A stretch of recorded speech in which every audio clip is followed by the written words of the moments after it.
Muy buenas tardes. Os damos la bienvenida a este webinario que organizamos con motivo del Día Internacional del Autismo para, bueno, pues, hablar de una cuestión trascendental en el autismo como es la comunicación y el lenguaje. Y bueno, para ello, ¿quién mejor que Aitor Larraceleta González? Que bueno, pues es una persona con un trabajo muy reconocido dentro de la unidad TEA del equipo psicopedagógico regional del ACNEAE, de la Consejería de Educación del Principado de Asturias. También colabora en un grupo de investigación de la Universidad de Oviedo, relacionado con cuestiones también de las evidencias dirigidas a la intervención y a la inclusión en el autismo. Y bueno, nosotros la verdad que siempre nos gustan estos perfiles de personas con tantos conocimientos que además tienen un trabajo de campo y una dedicación diaria práctica que les acerca mucho a la realidad. A veces las personas que estamos en la universidad podemos estar muy alejados de lo que es la realidad de los centros y de los apoyos. Y bueno, pues Aitor es diplomado en logopedia y en magisterio por la Universidad de Oviedo, experto en convivencia escolar por la UNED, máster universitario en intervención e investigación socioeducativa en la Universidad de Oviedo. Y bueno, pues tiene muchísimos conocimientos sobre este tema que nos ocupa hoy, la comunicación y el lenguaje. Y bueno, yo creo que a todos nos apetece mucho escuchar, actualizarnos en conocimientos, que es algo pues, que evoluciona muy rápidamente. Cada vez hay más investigaciones, cada vez se sabe más sobre determinadas intervenciones, sobre determinados aspectos, sobre cómo las personas autistas pues experimentan ¿Qué es un proyecto científico? intervenciones. Y bueno, pues os agradecemos a todas las personas que estáis hoy aquí escuchándonos y bueno, gracias Lupe por acompañarnos. Aitor, cuando quieras no te quito ni un minuto más. Pues muchas gracias a vosotros por la invitación y a la Fundación Orange. Y nada, encantado de poder compartir estos minutos esta tarde, pues hablando de algo que a mí me apasiona, ¿no? Que es la comunicación y el lenguaje en general y en el autismo en particular. Entonces, voy a compartir mi presentación para que podamos pues, seguir un poquito todo aquello que os quiero comentar en esta tarde. Eh, Voy a, como os decía, compartiros la presentación que espero que podáis estar viendo la pantalla completa. Y ya veo que Gerardo me da el ok, o sea que voy a comenzar. Como bien decía Gerardo, pues yo trabajo en la unidad TEA del equipo regional ACNEAE, de la Consejería de Educación del Principado de Asturias. Y bueno, ya que tengo este espacio, pues aprovecho para mandar un saludo a todos mis compañeros y compañeras. En la unidad TEA son todo compañeras, o sea que un abrazo desde aquí.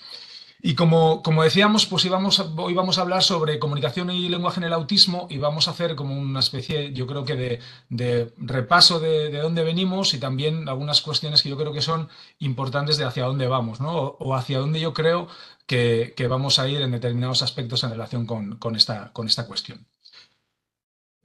Lo primero, bueno, pues reiterar mi agradecimiento. Muchas gracias por el interés de las personas que se apuntaron, que se inscribieron y que o bien lo están viendo ahora en directo o lo van a ver en futuros minutos. Y bueno, pues a Lupe y a Gerardo, como decía, y a la Fundación por el espacio, ¿no? También, bueno, quiero trasladar el hecho de que no tengo ningún tipo de conflicto de interés con el contenido que voy a trasladar en esta presentación. Yo creo que es algo importante en el ámbito del autismo y que es algo que está cobrando además pues también mucho protagonismo, ¿no? Todo el tema de los COIs en relación bueno, con el ámbito del autismo en general, ¿no? Y por esa parte, pues bueno, quería trasladar esa información. Y como decía, vamos a intentar pues ajustar este tiempo que tengo en dos grandes momentos, ¿no? Que quiero compartir. Por una parte, un poco analizar de dónde venimos en relación con la comunicación y el lenguaje en el autismo y qué cosas pues históricamente vamos sabiendo sobre esta cuestión. Y también luego una segunda parte de la cual pues nos centraremos en el a dónde vamos, ¿no? En hacia qué cuestiones parece que están ahora encima de la mesa y algunas que desde mi punto de vista pues van a ser muy importantes en los próximos tiempos. Entonces, en ese sentido, vamos a comenzar con de dónde venimos. Vamos a hacer un primer acercamiento, ¿no?, en general a una conceptualización como es la del autismo, que es muy cambiante, que históricamente ha sido muy cambiante y que lo que sabemos sobre la comunicación y el lenguaje en el autismo también ha sido cambiante. Tenemos determinadas cuestiones, determinados aspectos que continúan desde prácticamente las definiciones seminales de lo que era el autismo, pero el paso del tiempo ha ido cambiando la percepción sobre la comunicación y el lenguaje y sobre todo vamos a ver en la parte final cómo eso ha ido incidiendo, ¿no? Sí que, bueno, pues tenemos que tener en cuenta esa visión de dos dimensiones del desarrollo humano, que en el caso del autismo pues, se presentan como atípicas, y una de ellas, que es la comunicación social, la sociocomunicativa, lógicamente pues tiene un gran peso y desde el punto de vista de un logopeda de formación y maestro de audición y lenguaje de profesión, pues cobra mucho interés y mucho sentido el repasarla, ¿no? El hacer una visión. Vamos a seguir a Catherine Lorck, a Fred Wollmark y a Rose en un poco en algunos apuntes generales sobre qué sabíamos inicialmente y qué ha ido pasando con el paso del tiempo, ¿no? En un pequeño resumen inicial.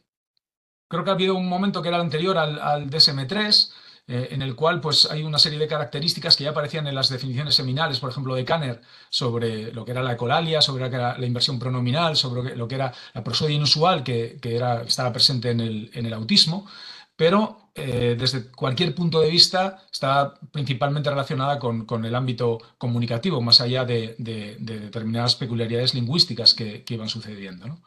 Y digamos que esa visión previa al DSM luego pues, se complementó con las aportaciones de Asperger sobre otro conjunto de seres humanos que entrarían dentro del paraguas, de ese término paraguas que es el concepto de autismo, pero con unas habilidades, sobre todo en el ámbito lingüístico, pues mayores, ¿no?, que las que solamente definió inicialmente Leo Kanner. Luego hubo un paso en el tiempo, ¿no? Con el concepto ya del propio manual DSM de los trastornos generalizados del desarrollo, que hablaban sobre todo de tres dominios que se presentaban, y abro comillas, alterados, ¿no?, en la persona en el espectro del autismo, y uno de ellos se relacionaba con la comunicación y otro de ellos con la interacción social recíproca, ¿no? Había una división en una dimensión que a día de hoy la conceptualizamos de una forma diferente, porque con el paso del tiempo y sobre todo con la concepción de estos manuales, los diferentes análisis factoriales que hicieron en los procesos de análisis que siguieron en estos manuales, empezaron a decidir el hecho de qué modelo, de cuántas dimensiones iba a tener lo que era la definición del autismo, ¿no? Y se barajaron varias, sobre todo en el DSM-4, se barajaron desde modelos de 3 factores, modelos de 2 factores y modelos de 5 factores, pero se acabó decidiendo mantener en la época del DSM-4 el modelo de 3 factores, sobre todo para coincidir con lo que planteaba el CIE-10. Pero es algo que duró un tiempo, ya que en el siguiente paso histórico sobre esta cuestión llegamos al DSM-5. Y en el DSM-5 esos 3 dominios pasaron a entenderse como 2 por una serie de cuestiones y de reacciones, ¿no? Se mantuvo la dimensión de los patrones de comportamiento restringidos y repetitivos, pero hubo un cambio que se impulsó fundamentalmente porque los análisis factoriales que se utilizaron en este proceso indicaban que lo más ajustado sería el uso de una dimensión sociocomunicativa que conjuntara la social y la comunicativa por otro lado, porque además había mucha dificultad en el hecho de poder categorizar determinadas conductas como específicamente sociales o específicamente comunicativas, ¿no? Y luego hubo una tercera razón, que era algo que estaba relacionado directamente con el lenguaje, que es que no había una especificidad para el diagnóstico en lo que era el lenguaje estructural en el autismo, ¿no? Sobre todo, pues a nivel de vocabulario y de gramática era complejo por ese motivo era complejo hacer esa cuestión. Por lo tanto, ha ido produciéndose un cambio hacia lo que ahora mismo entendemos como el trastorno del espectro del autismo o la condición del espectro del autismo, y esa dimensión sociocomunicativa de interacción y de comunicación, ¿no? Pero Más allá de eso, yo creo que hay que centrar también, cuando hablamos de comunicación y lenguaje, la diferencia de que estamos hablando de comunicación social y que es algo muy importante y diferenciarlo de la pragmática, porque en muchas ocasiones hay confusiones con la cuestión, ¿no? Y yo creo que una de las mejores explicaciones la dio Norbury sobre este aspecto, en el sentido de que la comunicación social va más allá de meramente el uso estructural de un lenguaje en un contexto concreto lingüístico, sino que además pues hay una serie de modalidades comunicativas diferentes y hay determinadas variables a nivel cognitivo y social, por ejemplo, el estar cara a cara, el estar en el aquí, el estar en el ahora, que en muchos casos, en muchas casuísticas, dificultan la situación a las personas autistas. Hay muchas personas autistas que pueden hacer un ajuste pragmático, por ejemplo, perfectamente mandando un correo electrónico o en una situación de mandar un WhatsApp, pero en una situación de comunicación social enfrentarse con grandes barreras, ¿no? Y además porque esa comunicación social, además entra en juego pues la teoría de la mente, todo lo que tiene que ver con la capacidad de inferencial, con el análisis de las normas sociales en determinadas situaciones, con las expectativas que se espera de una persona en la situación comunicativa. Por lo tanto, en el autismo tenemos que pensar siempre en esas situaciones de comunicación social, más allá o solamente, no solamente en la pragmática, ¿no? Además bueno, de integrar una serie de otro tipo de información como íbamos diciendo anteriormente. Bueno, pues esa comunicación social, los diferentes estudios, sobre todo este estudio de Zeng, en el que también participa Catherine Lord, nos habla de qué variables parece a las cuales hay que prestar atención respecto a la comunicación social, sobre todo cuando se hace un análisis de los diferentes instrumentos de evaluación que suelen ser los más utilizados, como por ejemplo el ADOS o el ADR, ¿no? Y en ese modelo de comunicación social que plantea en este trabajo de Zeng y otros autores, se plantea el prestarle atención a las habilidades básicas, es decir, todo lo que tiene que ver con la comunicación no verbal, con la atención conjunta, con el reconocimiento emocional. Por otro lado, el prestar atención a la calidad de la interacción que tiene la persona, es decir, sobre todo a nivel conversacional e interactivo, esa calidad de cómo está siendo esa interacción. Prestar atención a la interacción con pares, con iguales, y sobre todo en cómo también se modifica el comportamiento comunicativo en esas situaciones. Y por último, la iniciación social, ¿no? Todo lo que tiene que ver con aspectos de juego, en situaciones también de engagement y en situaciones del inicio de la interacción, de cómo se inician, ¿no? En esas fases iniciales es muy importante prestar a esta serie de características en relación con la comunicación social. Y cuando hacemos un repaso histórico, porque recordemos que estamos viendo de dónde venimos, que cuáles son las cuestiones que se ponen o que más o menos estamos en el día a día en esta realidad, pues se indica sobre todo el hecho de la falta, sobre todo de la capacidad de habla de determinadas personas en el espectro, ¿no? Los datos normalmente hablan de que tenemos un 25% aproximadamente de personas en el espectro del autismo sin ningún tipo de deterioro en su desarrollo del lenguaje, un 45% con algún tipo de deterioro en el desarrollo del lenguaje y un 30% que serían mínimamente verbales, ¿no? Aunque toda esta terminología en la actualidad veremos que está siendo también muy cambiante, porque siguiendo a Taggart-Flusberg en ese sentido, que ya catalogaba en esta conferencia de 2011 a las personas como fluentes verbalmente, las personas autistas que pueden ser fluentes verbalmente, es decir, que tienen aspectos estructurales a nivel de vocabulario, de sintaxis, de fonología, en lo que sería un ámbito parecido a la norma. Pero luego habría personas que tendrían diferentes niveles de lenguaje funcional con determinadas demoras en aspectos de su adquisición y de su desarrollo, ¿no? Pero, como decíamos, hay determinadas conceptualizaciones que han ido cambiando. Por ejemplo, esa conceptualización no verbal cada vez se tiende más a utilizar la terminología no hablante. Es decir, hay muchas personas en el espectro del autismo que pueden ser verbales, que pueden tener lenguaje, que pueden tener un lenguaje, pero no tener habla y, por lo tanto, y que ese habla aparezca en momentos más tardíos de su desarrollo evolutivo. Por lo cual, es importante el hecho de tener esas variables en cuenta, que luego veremos en la parte de hacia dónde vamos, pues cómo inciden, ¿no? Cómo impactan. Bien, tenemos por una parte esos datos respecto al lenguaje, o eran los que íbamos teniendo, los que más utilizados en la actualidad, ¿no? El hecho de utilizar más o menos esa mitad de la población en el espectro que nos presentaba habla.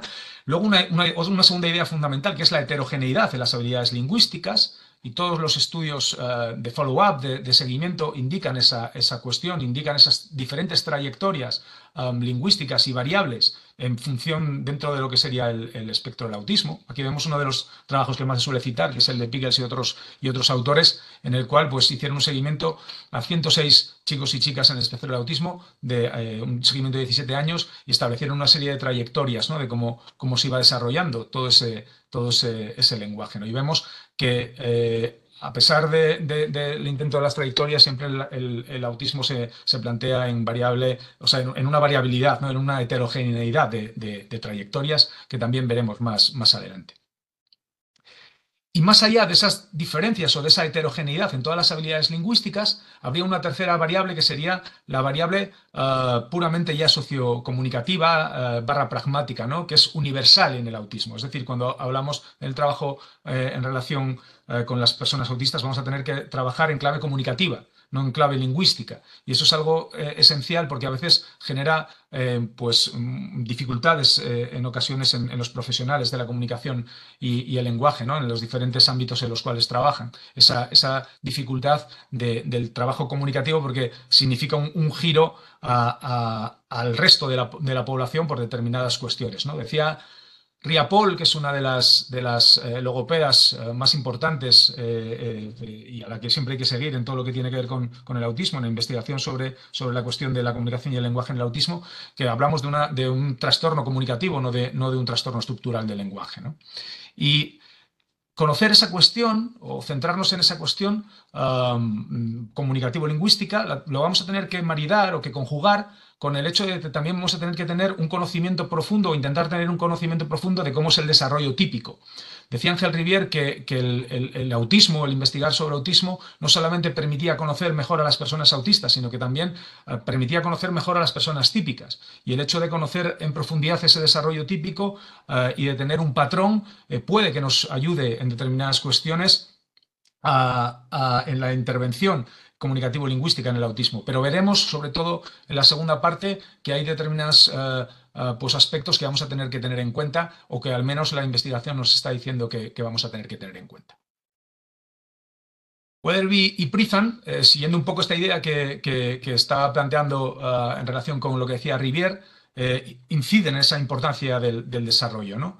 Y vamos a tener que hacer un proceso de comprensión comunicativo-lingüística, de conocimiento profundo de la comunicación y el lenguaje a través de las habilidades sociocognitivas previas y del ámbito sociocomunicativo previas a que aparezca el lenguaje, y una vez que trabajemos en esas claves, después progresivamente trabajaremos en los aspectos puramente lingüísticos, sobre todo en fases iniciales con niños y con niñas en el espectro del autismo, ¿no? A nivel fonológico, morfosintáctico, pero antes de que aparezca el lenguaje vamos a tener que centrarnos en determinadas habilidades sociocognitivas que son típicas de la especie, en la especie humana, y que en el autismo, pues, o al menos veremos en este momento en el que ahora estamos, en lo que hasta ahora sabemos, veremos hacia dónde vamos en el futuro, pues tenemos que poner el foco, ¿no?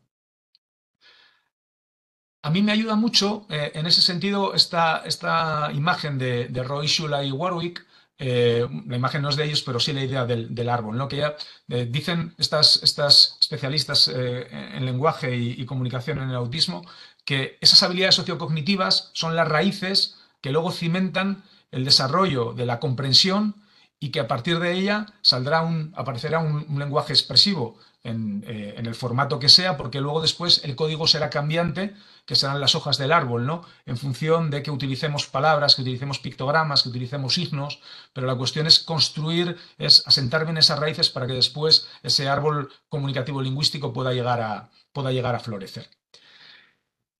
¿Y esas habilidades sociocognitivas en el autismo cuáles son? Y que son tan importantes y que, bueno, pues yo por mi contacto en el ámbito escolar, pero no solamente el escolar, sino con otros profesionales de otros ámbitos y de países, tanto de España como de Latinoamérica, pues eso son importantes recordar para ver dónde se cimenta ese inicio de intervención comunicativo-lingüística. Pues lo que nos dice históricamente la investigación es que hay dos grandes áreas a nivel de la comunicación social en las cuales es importante empezar a intervenir ya desde épocas tempranas, ¿no? Por una parte, todo lo que tiene que ver con la atención conjunta y por otra parte, todo lo que tiene que ver con el desarrollo simbólico. Esas son los dos grandes pilares, las dos grandes habilidades sociocognitivas, las relaciones diádicas y el desarrollo simbólico para compartir también con los demás, el poder a través de ellas pues cimentar un edificio y construir un desarrollo comunicativo lingüístico en el niño o en la niña en el espectro del autismo.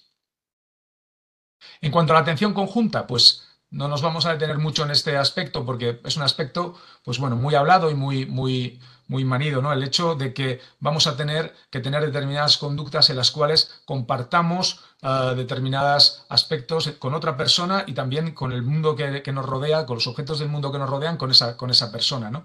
Establecer relaciones diádicas y relaciones triádicas, ¿no? Bien sea como iniciativa, atención conjunta como iniciativa, bien sea atención conjunta como respuesta, bien sea atención conjunta como respuesta a la iniciativa, pero lo importante del hecho de compartir con otros seres humanos determinados intereses. Lo que pasa es que veremos que en el autismo esos intereses van a estar mediados por el interés de la persona autista más que el interés en el desarrollo típico.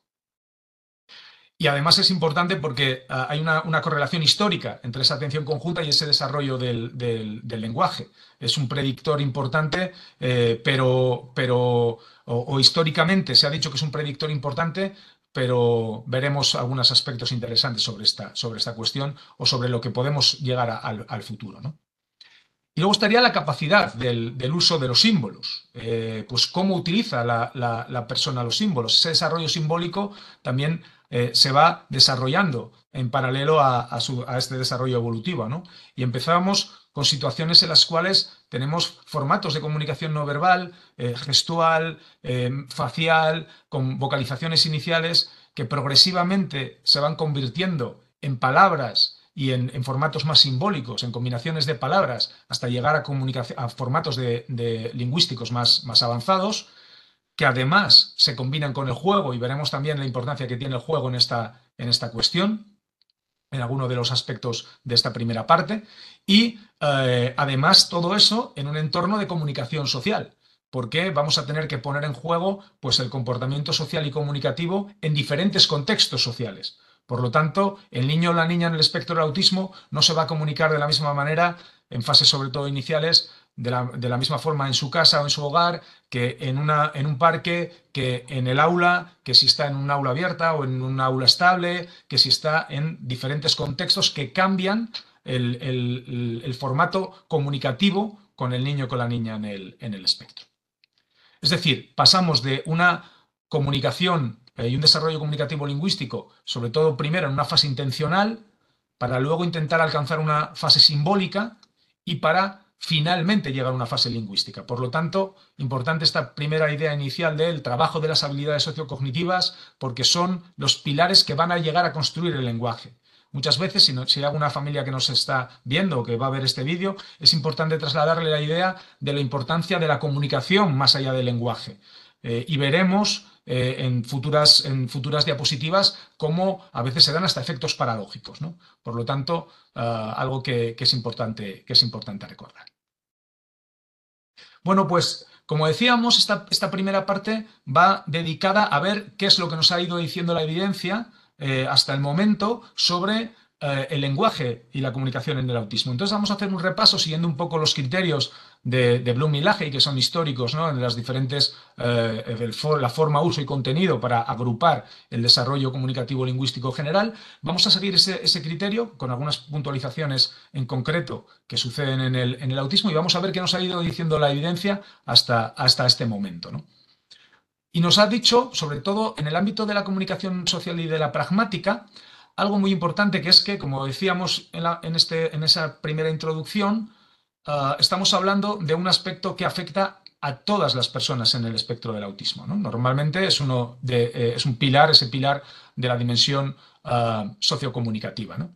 Pero sí es importante algo que muchas veces genera confusión, que es el hecho de que la mayoría de personas en el espectro del autismo, y sobre todo en el momento infantil, tienen una intención de comunicarse. Muchas veces escuchamos, o al menos yo cuando voy a centros escucho muchas veces la expresión de no tiene intención comunicativa, cuando realmente la evidencia lo que indica no es que no exista esa intención comunicativa, es que en muchas ocasiones es una intención comunicativa sin las herramientas suficientes como para dar una respuesta en un contexto típico. Pero eso no significa que no haya realmente una intención de comunicar o al menos con otros con intereses diferentes a los que pueden tener el desarrollo típico. Esto ya lo indicaba Vera Bernaopiz en el 82. Ya decía que, a pesar de las dificultades de habla espontánea, la mayoría de la infancia en el espectro del autismo tenía esa intención de utilizar el lenguaje para comunicarse. Lo que pasa es que ese desarrollo lingüístico era complejo en ese sentido para conseguir la respuesta en el contexto, ¿no? Entonces existía una conciencia social del uso del lenguaje en el autismo. Y en este ámbito de la comunicación social, otra idea importante que nos ha indicado la investigación son las diferencias entre las funciones comunicativas, el desarrollo ontogénico de las funciones comunicativas que se ha hecho históricamente en el autismo, ¿no? En el autismo, las primeras funciones que han surgido siempre han sido las imperativas. Todas las que tienen que ver con la petición y la protesta. ¿Por qué? Porque la persona en el espectro del autismo no está tan centrada en la declaración, en el compartir con los demás, en el informar a los demás, sino está más centrada en intentar modificar su entorno para conseguir un entorno agradable o para conseguir los objetivos que pretende, ¿no?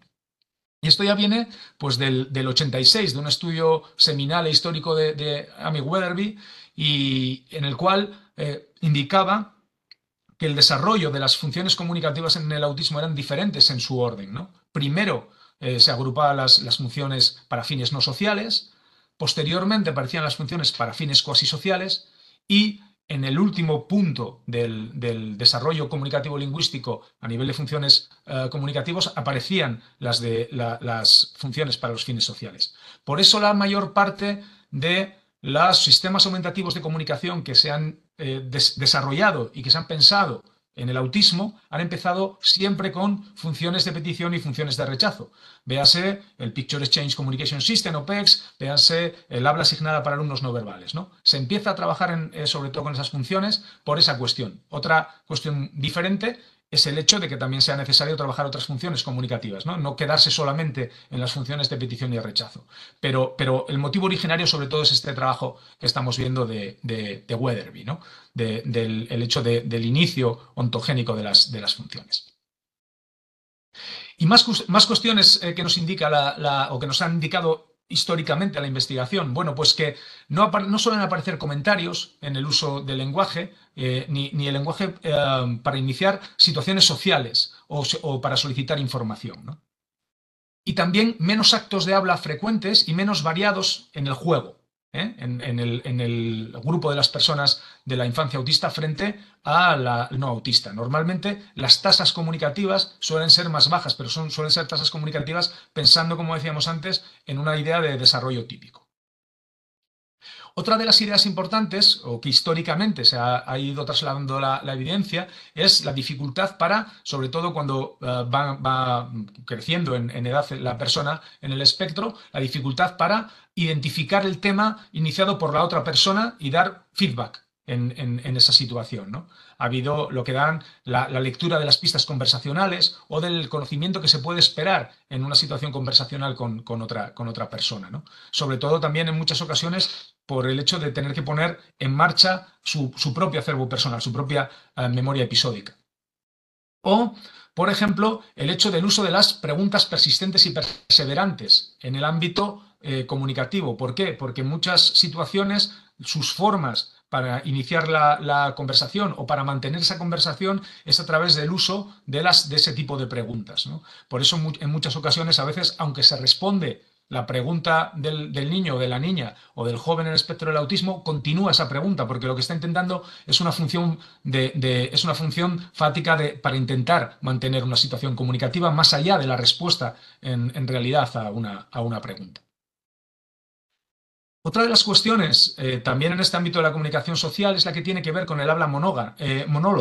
Es decir, un formato de habla en el cual muchas veces todo lo que tiene que ver con la toma de turnos se pierde para la persona en el espectro.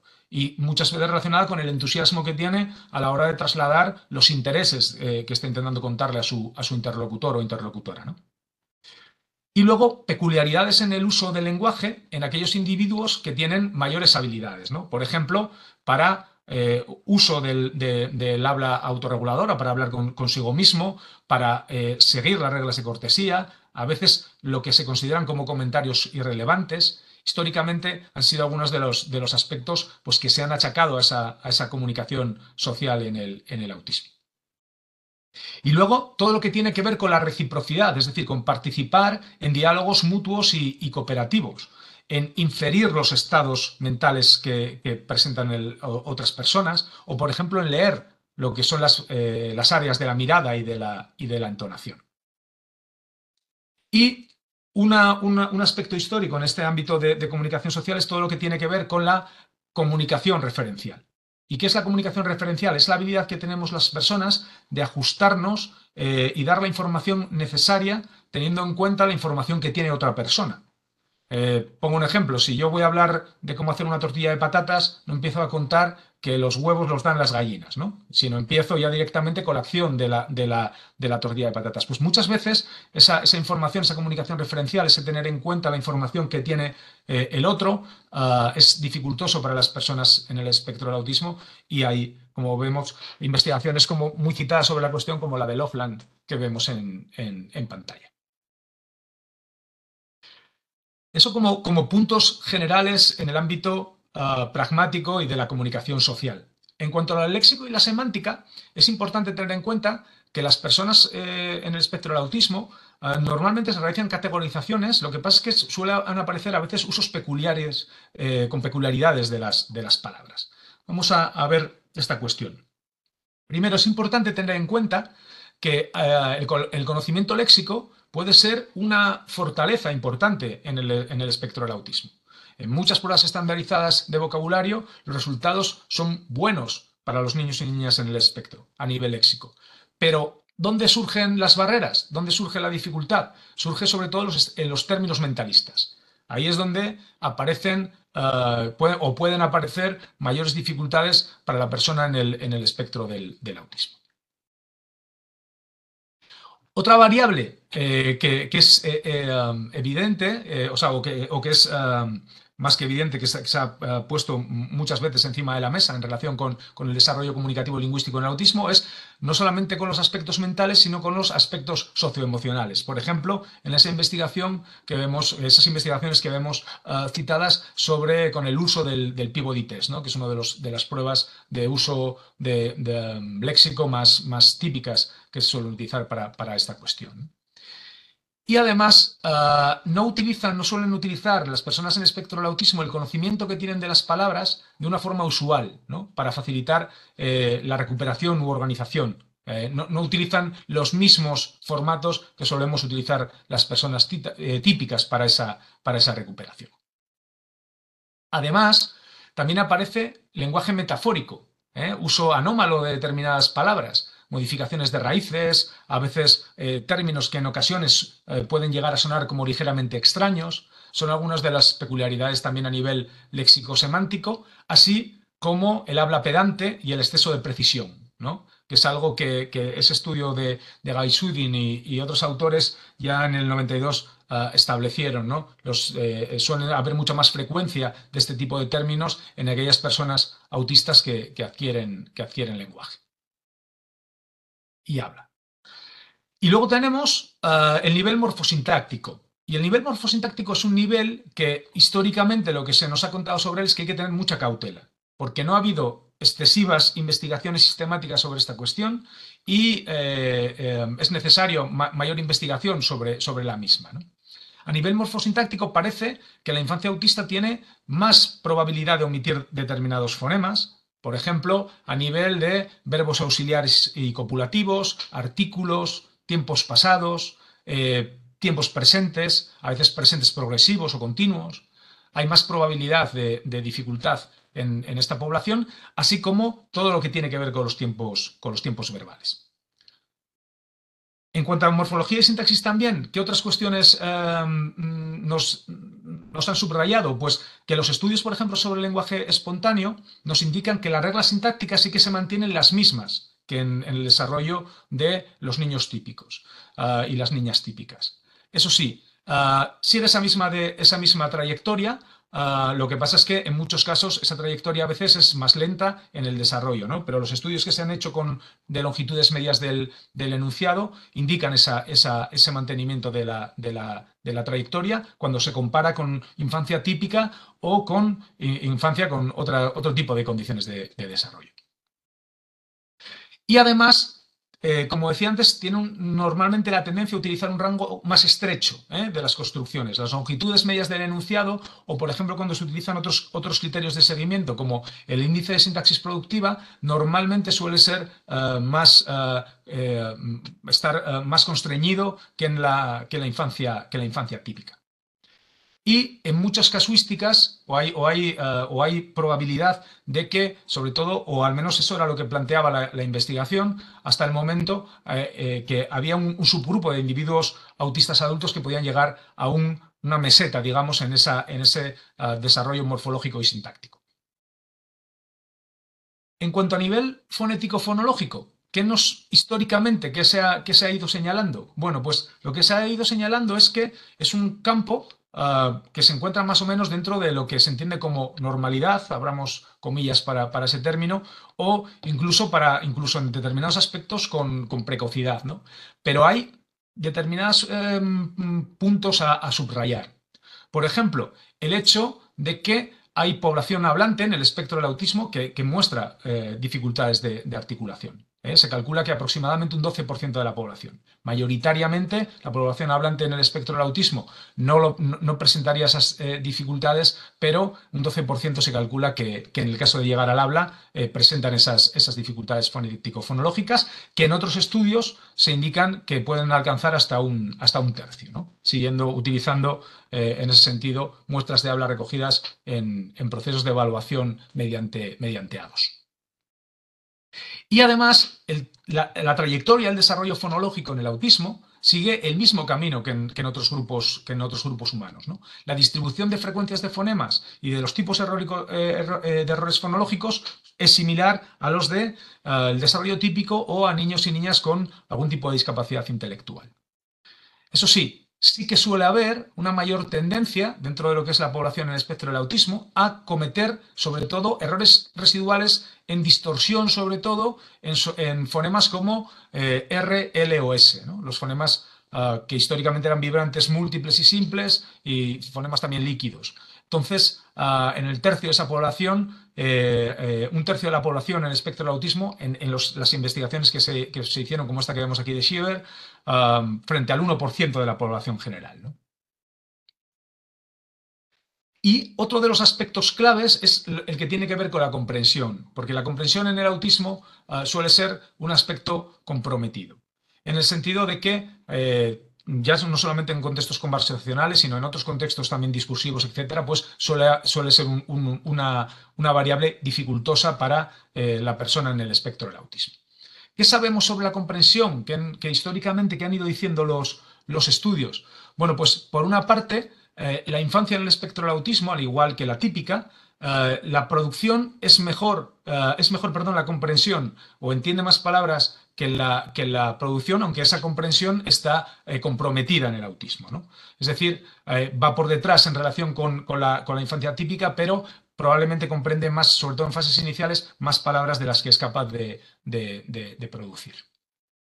Y a la vez es una de las señales de alerta, es decir, independientemente de que comprenda más que produzca, no significa eso que esa comprensión sea una comprensión típica o que esté en los estándares. Está comprometida o eso es lo que históricamente ha ido señalando la investigación y ha sido uno de los marcadores o de las señales de alerta, de las red flags en el autismo, ¿no?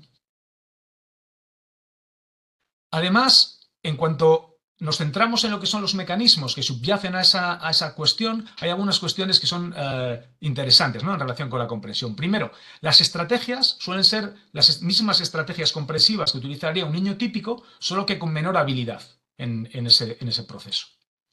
Además, y decíamos antes que era importante también conocer algunos aspectos de juego, parece que las habilidades de juego que muestra, sobre todo de juego típico, porque podríamos hablar también de determinadas características de juego autista, ¿no? Pero en clave de juego típico parece que correlacionan con el nivel de lenguaje receptivo, o eso, a esa conclusión llegaron Sigman y Ungerer. Y luego hay menor probabilidad de utilizar lo que se llaman estrategias de evento probable. ¿Qué son las estrategias de evento probable? Pues que nosotros cuando son estrategias comprensivas que nos facilitan, relacionados también con ámbito semántico, que nos facilitan el hecho de comprender la información que se nos traslada, ¿no? Cuando, por ejemplo, nosotros utilizamos la frase, utilizamos criterios de probabilidad para descartar algunas frases. Por ejemplo, si yo indico que una madre recoge a su bebé o un bebé recoge a su madre, hay mucha más probabilidad que sea la madre la que recoge al bebé que el bebé, el que recoge a su madre, ¿no? Por lo tanto, ya solamente por una cuestión de estrategia de evento probable, discriminamos comprensivamente mucha de la información que se nos plantea. Bueno, pues hay menos probabilidad en el autismo de que suceda esta cuestión. Y además se une a esa realidad el hecho de encontrarse a veces con dificultades con la interpretación de las señales no verbales, con la comprensión del lenguaje y de las señales pragmáticas que le están trasladando el interlocutor en ese momento comprensivo, y además de inferir la información cuando se les da una pista, ¿no? Incluso cuando se le presenta determinada información, parece que presenta una incapacidad o una falta de habilidad para determinar la intención del hablante, a no ser que haya una pista de por medio, e incluso en ocasiones cuando esa pista explícita se presenta, ¿no? Y vamos terminando ya poco a poco con todo lo que nos ha ido diciendo la evidencia sobre los aspectos de los niveles del lenguaje, ¿no? Y nos iríamos ya con aspectos suprasegmentales. Y veremos por qué lo tratamos, porque ha sido una cuestión que ha sido muy controvertida y muy difícil, porque muchos de los estudios sobre aspectos suprasegmentales y sobre el lenguaje en general en el autismo y la comunicación han sido observacionales, con lo cual, o mediante uso de determinadas pruebas de cribado, y a veces eso genera dificultades en la investigación, y veremos hacia dónde vamos ahora mismo en ese sentido. La literatura científica respecto a este punto lo que ha ido señalando es la presencia en ocasiones de monotonía, a veces de patrones entonativos cantados, en ocasiones también de frecuencias muy altas, históricamente del uso de tonos más altos respecto a las personas típicas, o de trastornos en la voz, ronquera, incluso en procesos de ecolalia con uso de susurro, ¿no? O eso es lo que nos han ido indicando diferentes estudios a lo largo del tiempo. En los aspectos suprasegmentales, sí, lo que sí es cierto es que esas alteraciones prosódicas, tanto de la prosodia gramatical como de la prosodia pragmática, sobre todo en personas con menor nivel de apoyo, prácticamente en todas presentaban ese tipo de situaciones en las investigaciones realizadas en este sentido, ¿no? Y además, presencia también a nivel expresivo de atipicidades en su prosodia, ¿no? Y en la interpretación prosódica de otras personas. Por ejemplo, en algunas investigaciones, el hecho del afecto que se le medía a la otra persona, o que interpretaba la persona autista, que le estaba expresando la otra persona, no estaba relacionada con el tono o con la entonación que estaba utilizando el interlocutor, sino, por ejemplo, la velocidad, interpretaban en base a la velocidad del habla, ¿no? Por lo tanto, esas cuestiones en muchas circunstancias dificultan las situaciones conversacionales y discursivas para la persona en el espectro, ¿no? Y en cuanto a la acentuación, pues ha ido habiendo discordancias, ¿no? Discordancias tanto en la importancia de la acentuación, a veces es facilitadora y en otras veces no se observaba esa facilitación mediante el uso del acento, y también en el uso de la pausa, ¿no? Parece que las personas en el espectro utilizan menos las pausas no gramaticales, pero sí que producen las mismas pausas gramaticales, ¿no? Las no gramaticales son aquellas que realizamos en la propia frase, y las gramaticales son aquellas que realizamos entre frase y frase. Bueno, pues parece que en el autismo hay menos pausas no gramaticales, pero se producen las mismas pausas gramaticales. Y algo que es importante respecto al ámbito suprasegmental son las vocalizaciones para involucrar socialmente. Parece que en fases tempranas, en los niños y las niñas en el espectro, esas vocalizaciones que utilizan no son suficientes como para involucrar socialmente a la persona o no van dirigidas fundamentalmente a ello, ¿no? Y también menos probabilidad en ese tipo, en las vocalizaciones, de estar emparejadas también con comunicación no verbal. Por lo tanto, como decíamos inicialmente, todo lo que tiene que ver con esos desarrollos iniciales del habla y del lenguaje en muchas ocasiones no tienen un efecto social que genere más oportunidades comunicativo-lingüísticas para estos niños y para estas niñas. En cuanto a la deísis, a los significados ambivalentes en relación con las claves espaciales, temporales o interpersonales, ¿qué nos ha ido diciendo la evidencia? Bueno, pues fundamentalmente es un ámbito complejo en el autismo, para una persona en el espectro del autismo. ¿Por qué? Bueno, pues porque todo lo que tiene que ver, por ejemplo, con el aspecto pronominal y todo lo que tiene que ver con, por una parte, por el desarrollo mentalista, por otra parte, por la tendencia a la copia en muchas situaciones de interlocución, han hecho que sean conceptos complejos para la persona en el espectro del autismo, sobre todo en su infancia y su desarrollo comunicativo lingüístico. Hay mucha más inversión pronominal en el autismo. Se habla de un 13% de errores de inversión en el autismo frente a los que se producen en los desarrollos típicos, que son mucho menores. Pero sí es cierto que con el paso del tiempo, esa inversión pronominal, sobre todo en las personas que van desarrollando el lenguaje y el habla, se van abandonando.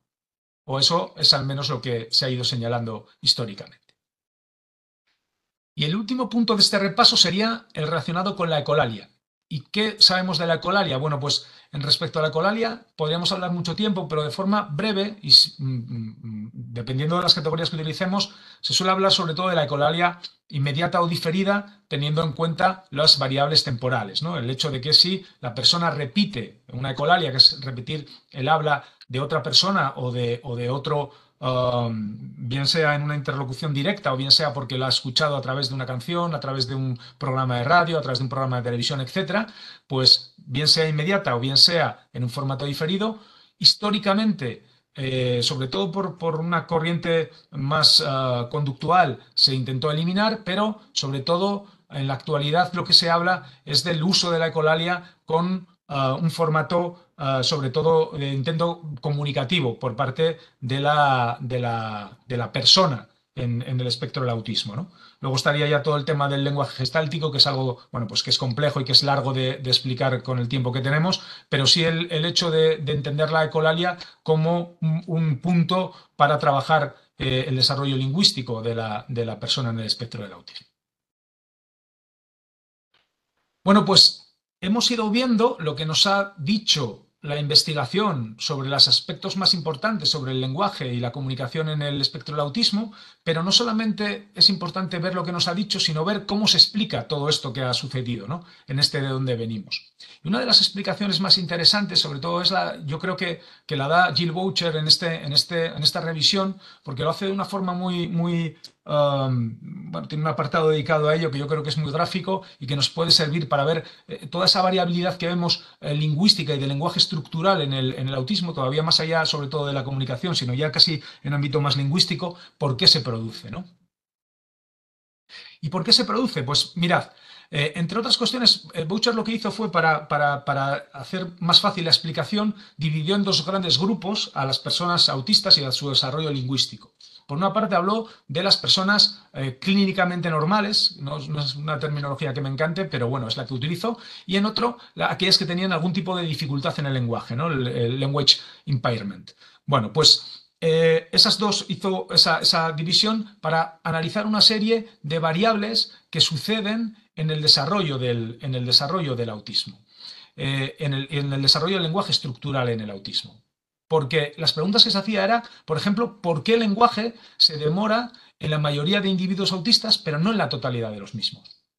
O, por ejemplo, también se preguntaba por qué hay un perfil lingüístico, o parece que hay un perfil lingüístico en el autismo, en grupos de infancias ya avanzadas o personas adultas autistas, y es en ese momento y no antes, ¿no?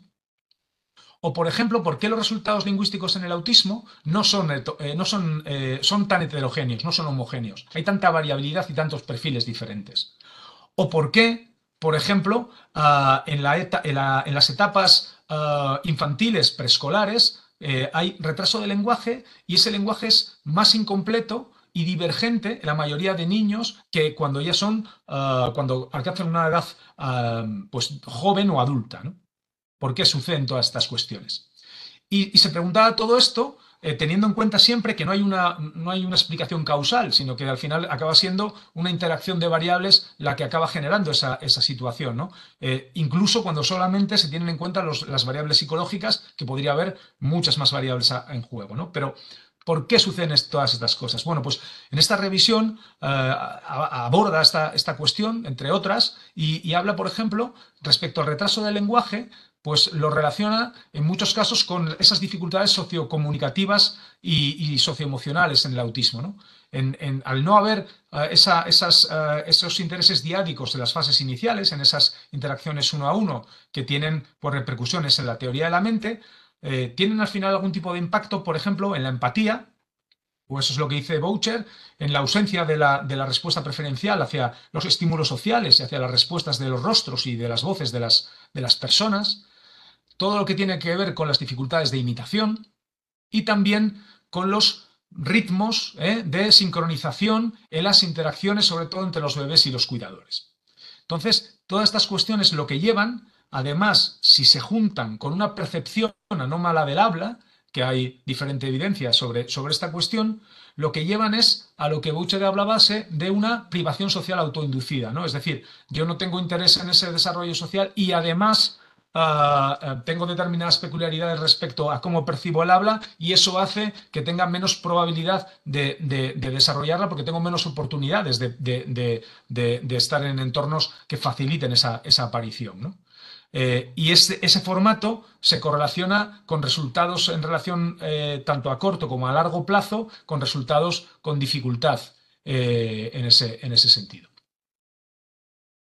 Bien, ¿y por qué? ¿Por qué sucede eso? Bueno, pues una de las cuestiones también que explica el hecho de que pueda haber ese desarrollo del lenguaje es el hecho de la inteligencia no verbal en el autismo. Es decir, muchas personas autistas acaban desarrollando un lenguaje, como veremos más adelante, no tanto por una vía típica, sino por una vía específicamente autista, ¿no? Y en ese sentido, lo que indica la investigación es que las inteligencias no verbales suelen correlacionar con la aparición del lenguaje oral, ¿no? ¿Por qué? Porque utilizan en muchas casuísticas aprendizaje memorístico o capacidad asociativa superior que en el resto de personas de seres humanos y porque además en muchas casuísticas utilizan habilidades lectoras precoces y usos de módulos computacionales estarían intactos respecto a todos los módulos que juegan o que se ponen en marcha en el lenguaje, ¿no? Eso sí, ¿implica eso que siempre que haya una inteligencia no verbal va a haber un desarrollo del lenguaje? No, no garantiza el hecho de que aparezca el lenguaje posteriormente, pero sí que es una explicación y veremos más adelante algún aspecto interesante en relación con ello del hecho de que hay un desarrollo lingüístico, ¿no? Claro, ¿eso a qué nos lleva? Pues nos lleva, por ejemplo, como nos dicen Schaffer y otros autores, a socavar la suposición tradicional de que si yo tengo capacidad intelectual preservada, a partir de ahí voy a tener un desarrollo lingüístico. Porque hay muchas personas que con una inteligencia no verbal desarrollada tienen desarrollo lingüístico, ¿no? Y en ese sentido, hay también posibles deterioros en algunos módulos concretos o dominios que interaccionan entre sí. Pero la cuestión fundamental y más interesante es que en muchos casos se producen lo que se llaman procesos de doble disociación. Es decir, hay personas en el espectro del autismo que tienen un lenguaje deteriorado o incluso ausente, pero que tienen capacidades intelectuales intactas. Y viceversa, hay personas con discapacidad intelectual que sin embargo pueden tener una capacidad lingüística intacta o incluso mejorada. Por eso, en muchas casuísticas, en el autismo hay situaciones en las cuales incluso confunde a las familias, ¿no? esa situación. Luego tenemos el perfil lingüístico típico en el autismo que hablábamos antes. En la juventud y en las personas adultas parece que hay determinadas cuestiones en ese sentido, porque parece que comparten determinadas características psicológicas como las dificultades en la lectura de la mente, no a nivel global, pero sí algunas peculiaridades en ella, o las peculiaridades sensorio-perceptivas, o las tendencias repetitivas que son típicas en el diagnóstico del autismo, o las capacidades desiguales en la memoria y el aprendizaje, ¿no? Por ejemplo, la lectura de la mente, ¿qué ayuda a explicar normalmente esa lectura de la mente atípica? Bueno, pues las dificultades comprensivas que a veces surgen en el autismo, algunos aspectos de perfil estructural del lenguaje típico. ¿Por qué? Porque históricamente se ha relacionado la atención conjunta con el desarrollo del lenguaje y a partir de ahí con la competencia lingüística posterior, como hablábamos, ¿no? Anteriormente.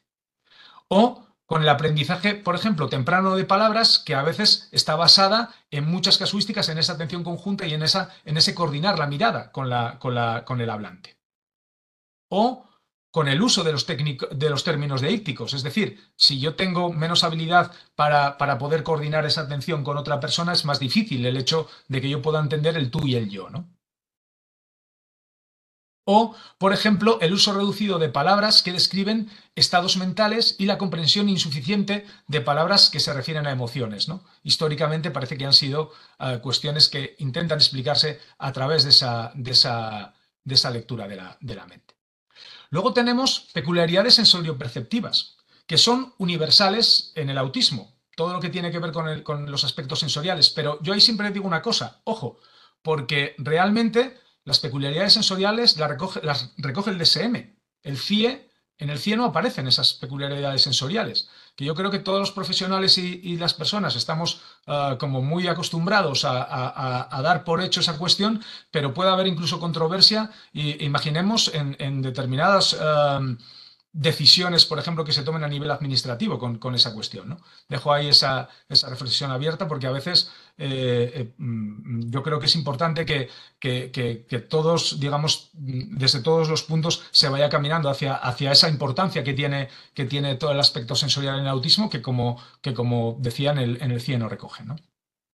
Y esa percepción atípica del habla en relación con esas peculiaridades sensoriales se presentan, por ejemplo, con anomalías, se observan anomalías en las vocalizaciones previas, en todo lo que tiene que ver con el balbuceo y con las primeras vocalizaciones, e incluso con las dificultades articulatorias que anteriormente hemos ido viendo.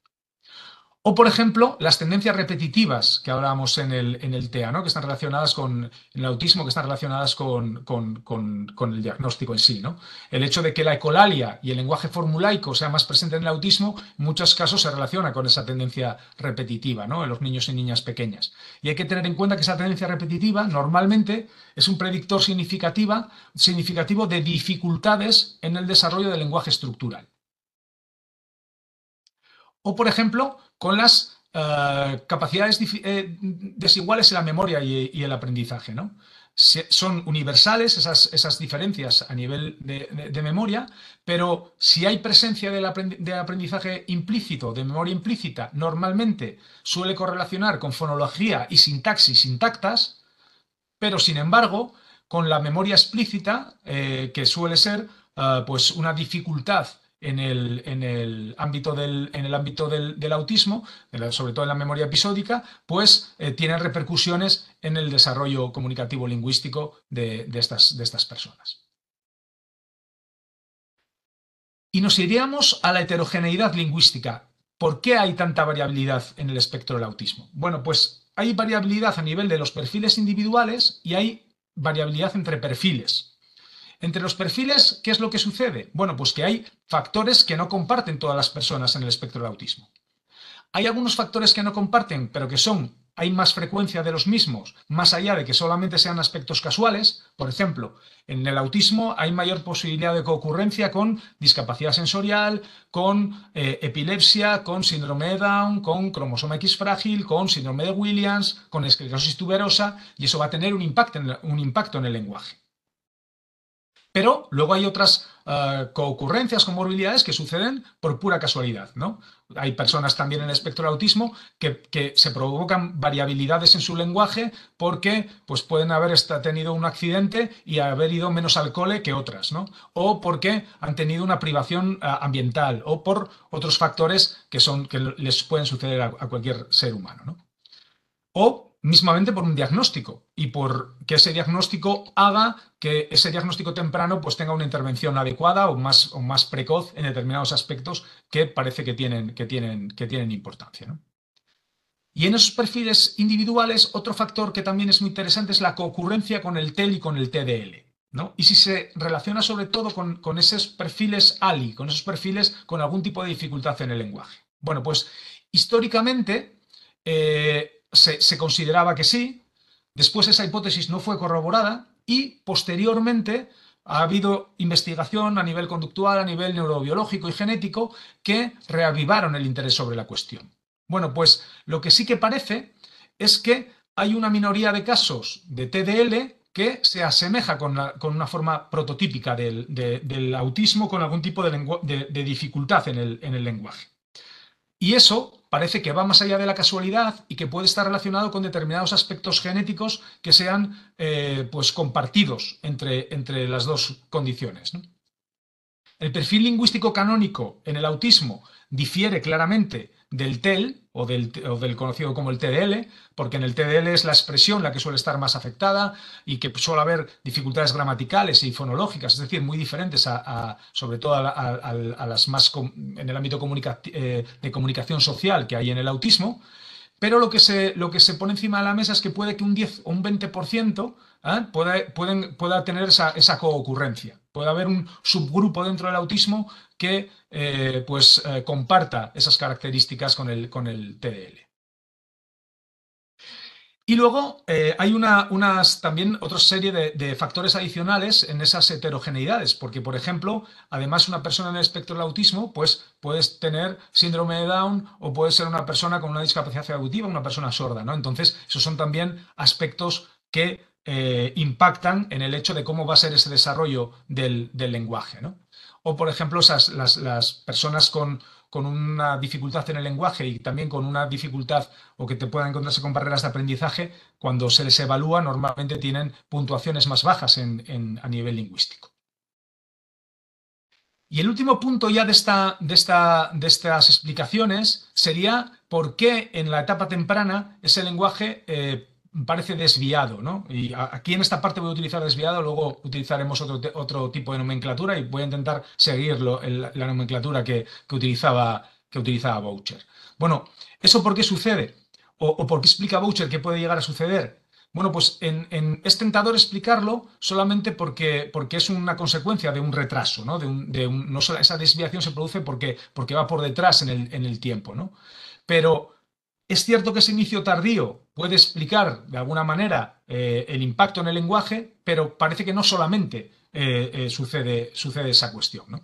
Por ejemplo, Eichst y Beneto hablaban en un trabajo que muy citado, muy relevante, el hecho de que puede ser algo parecido a lo que sucede en el autismo o en un subgrupo amplio en el autismo a la adquisición del lenguaje en una segunda lengua, ¿no? Lo que pasa es que esa hipótesis parte de la idea de un periodo crítico y no ha tenido no ha podido ser refrendada, ¿no? de forma suficiente. Pero hay otra hipótesis relacionada con el TDL que a mí me parece muy, muy, muy interesante. Es el hecho de que es posible que en el autismo, en esa relación que hablábamos antes de genética compartida con el TDL, haya un TDL que sea concurrente con el autismo, pero que sea transitorio. Es decir, algo similar a lo que le sucede a los hablantes tardíos o late talkers, ¿no? Que sería, pues digamos, como el vagón que va por detrás, ¿no? del TDL. ¿Y qué sucede? Que en ese caso, el resto del desarrollo de los late talkers pues es el típico, pero el lenguaje va por detrás, ¿no? Pues una de las hipótesis que Bishop planteaban sobre esta cuestión es que puede haber un TDL transitorio para un subgrupo de personas en el autismo, ¿no?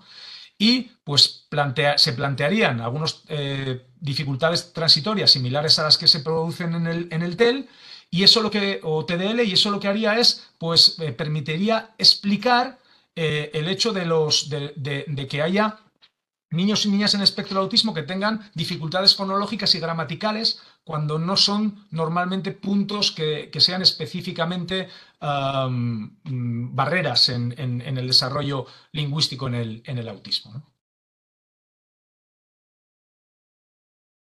Bien, pues hasta aquí hemos ido viendo un poquito todo de dónde veníamos, ¿no? Cuáles son las cuestiones de las que veníamos. Pero ahora vamos a ver hacia dónde vamos. ¿Qué es lo que nos está diciendo la evidencia o qué cuestiones le tenemos que prestar atención sobre esta cuestión?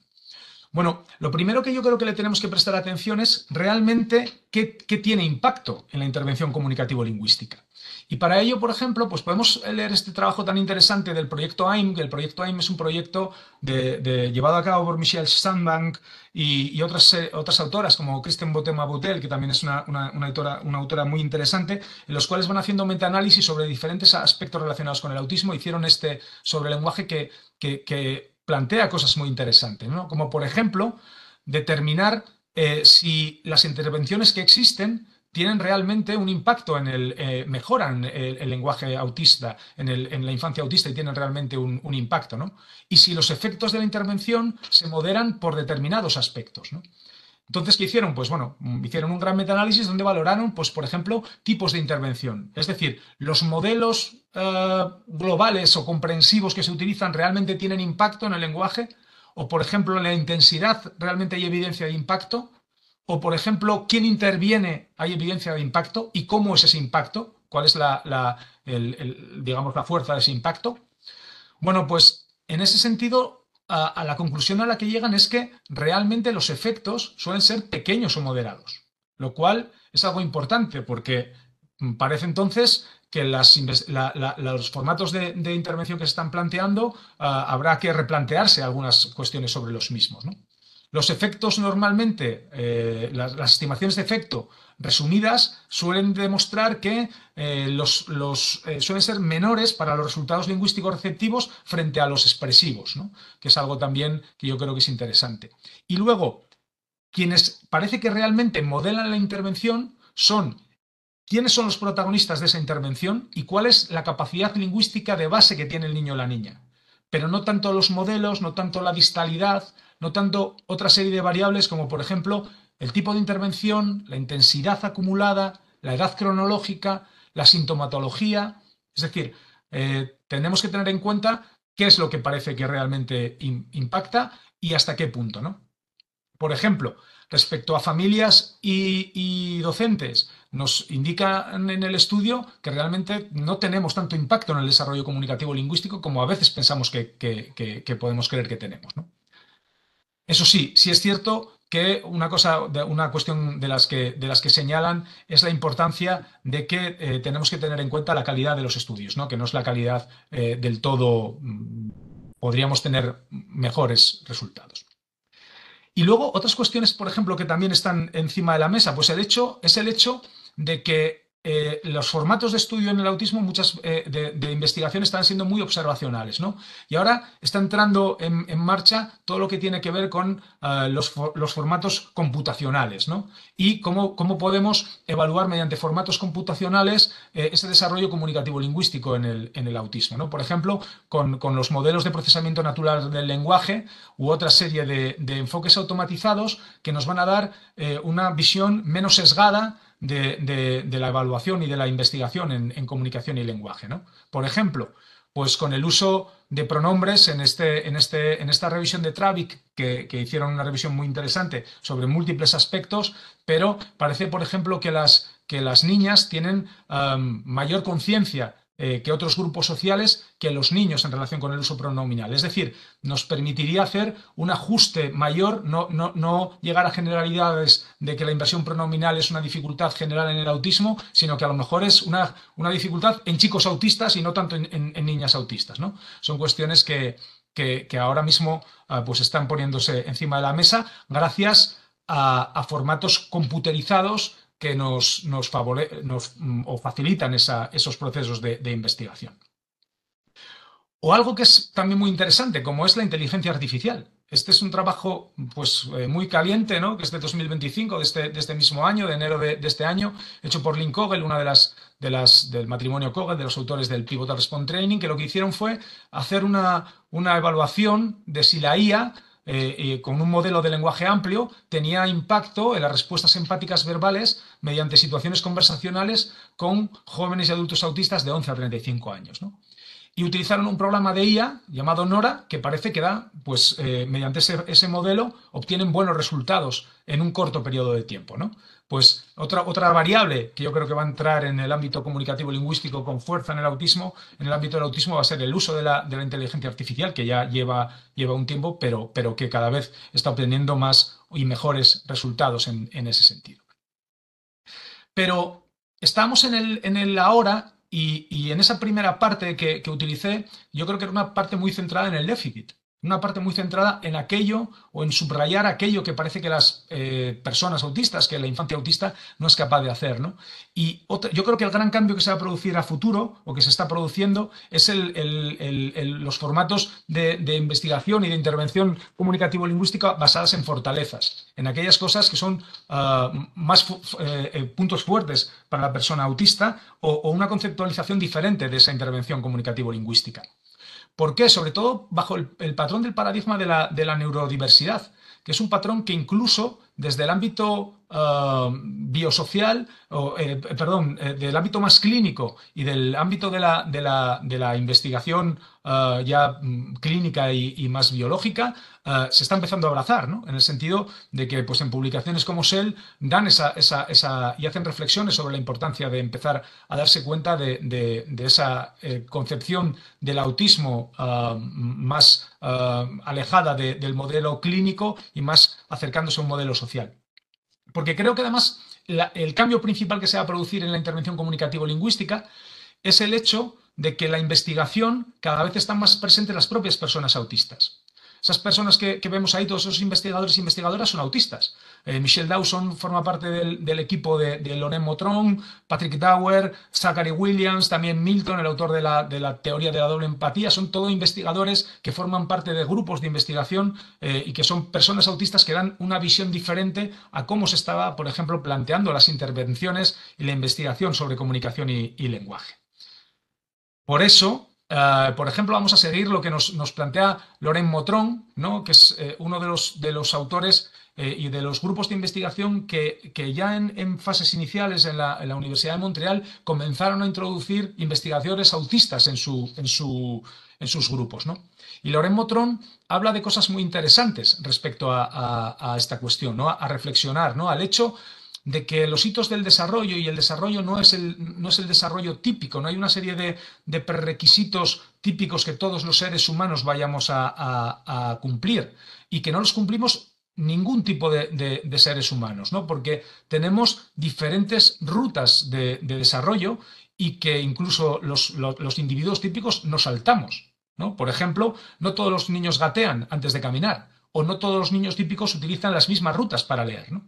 Pues Loren Motrón lo que plantea es que todo lo que es la intervención sociocomunicativa y todo lo que tiene que ver con el ámbito de la comunicación social, quizás tengamos que empezar a pensarlo, la comunicación social, pero en una comunicación social en el autismo. ¿Y qué plantea en ese sentido? Pues plantea que hay muchas variables sociales que son normales y que son típicas si las vemos en el grupo autista. Es decir, si tenemos el grupo autista como referencia, ¿no?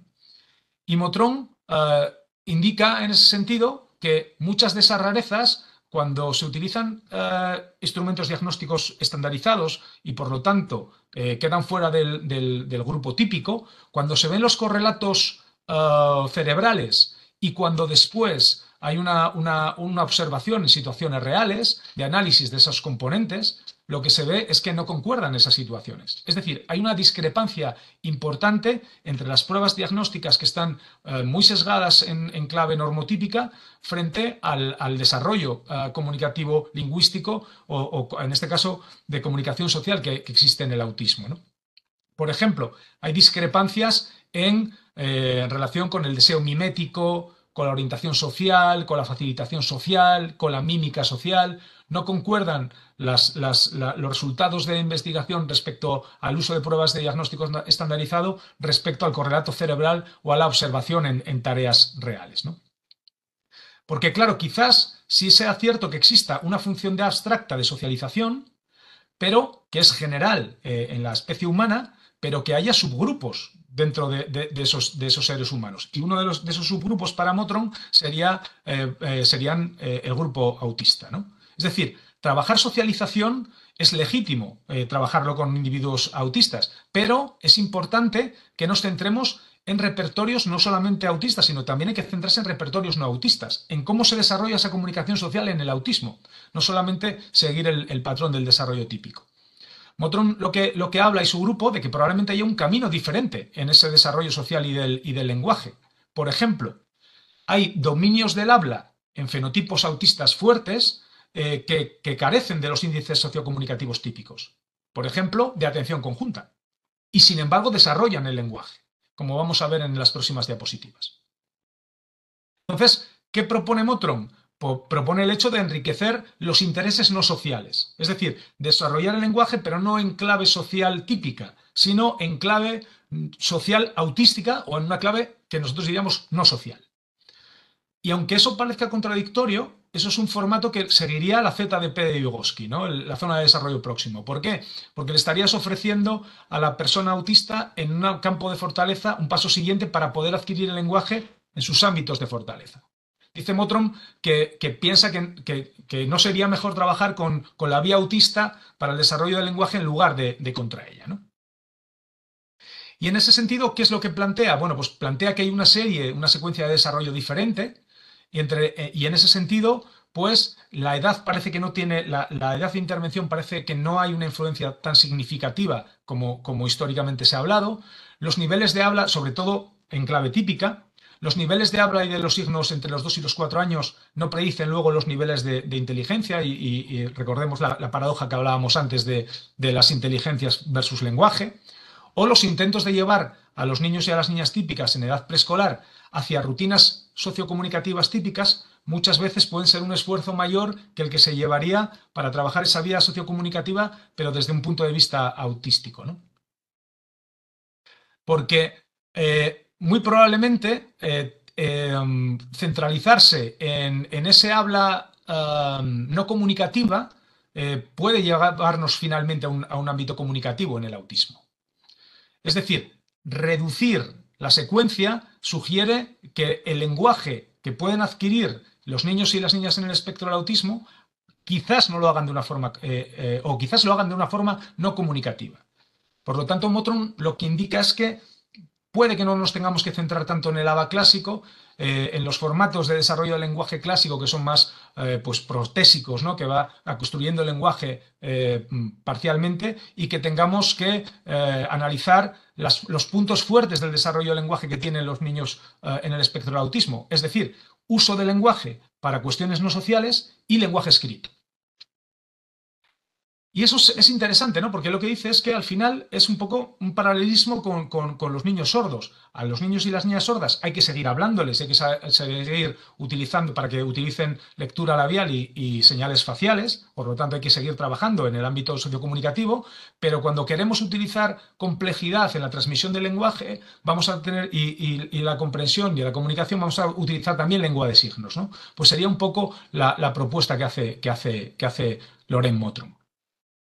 Y en este sentido, hicieron una investigación muy interesante sobre la atención conjunta. ¿Y qué pasa con la atención conjunta? Bueno, pues algo que plantearon Kissin y Motron en este trabajo, que es interesantísimo, lo que indicaban es que hay un porcentaje importante de infancia autista que tiene un fenotipo autista y que adquiere el lenguaje de una forma diferente sin el uso de la atención conjunta, ¿no? Es decir, sobre los 3 años, el 50 o el 60% de los niños en el espectro no tienen habla o hablan mínimamente, y sin embargo a los 6 o 7 años, el 60 o el 80 ya utilizan al menos un lenguaje estructural, expresivo y receptivo. Por lo tanto, adquieren el lenguaje, pero no tanto parece por esas habilidades de atención conjunta, ¿no?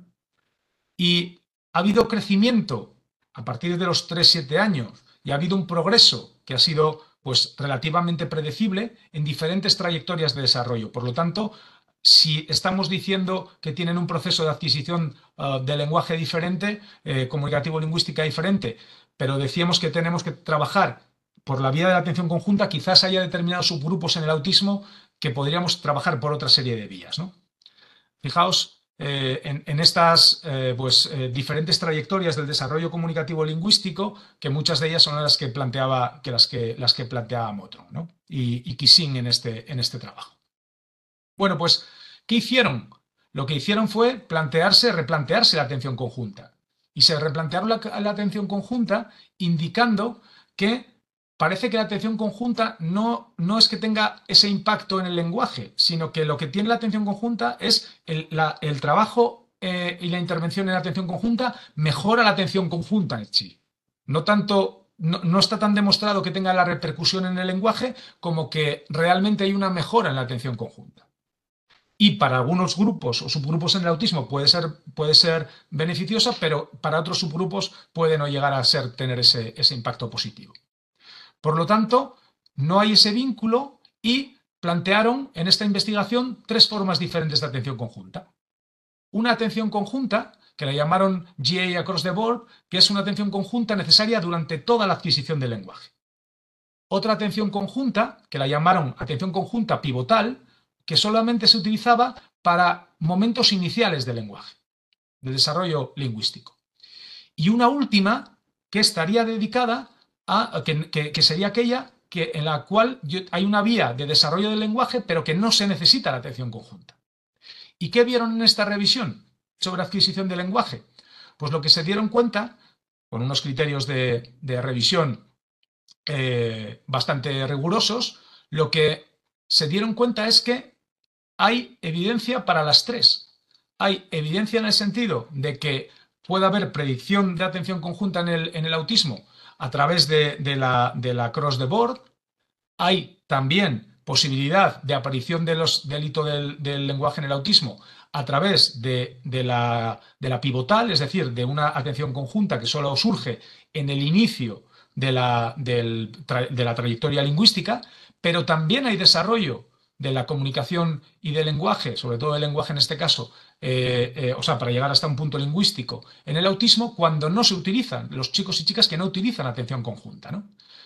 Llegaban en la discusión y las conclusiones a indicar que la atención conjunta tiene un papel positivo, sobre todo la que más evidencia tiene sería la pivotal, es decir, como inicio de la aparición del lenguaje, pero no a lo largo de toda su trayectoria. Está menos claro que la atención conjunta a lo largo de toda la trayectoria lingüística tenga realmente un impacto, y empieza a haber evidencia de que puede haber esa hipótesis de atención conjunta no necesaria. Es decir, hay niños y niñas que con ausencia de conductas de atención conjunta adquieren el lenguaje de todas formas. Y ese patrón lingüístico sería diferente al patrón del desarrollo típico. Y lo explican de 2 formas. Una, o hay mejora de las habilidades progresivamente de las habilidades sociocomunicativas, o, por otro lado, estos resultados lo que pueden llevar es al hecho de que hay realmente un formato de adquisición, o al menos empieza a haber evidencia preliminar de un formato de adquisición sin atención conjunta en el autismo. ¿Y eso qué nos llevaría? Bueno, pues volviendo a este trabajo de Schaffer, nos llevaría a un formato que sería muy curioso, que es el de, hablando también de atención conjunta, que es un formato en el cual, si la atención conjunta no es crucial, tiene que haber otros formatos. ¿Cuáles serían? Por ejemplo, hay niños y niñas en el espectro que adquieren segundas lenguas solamente por interacción con pantallas y sin tener relación con personas. Dicen Schaffer y otros autores que una vía de adquisición del lenguaje puede ser lo que llaman el aprendizaje estadístico. ¿Y qué es el aprendizaje estadístico?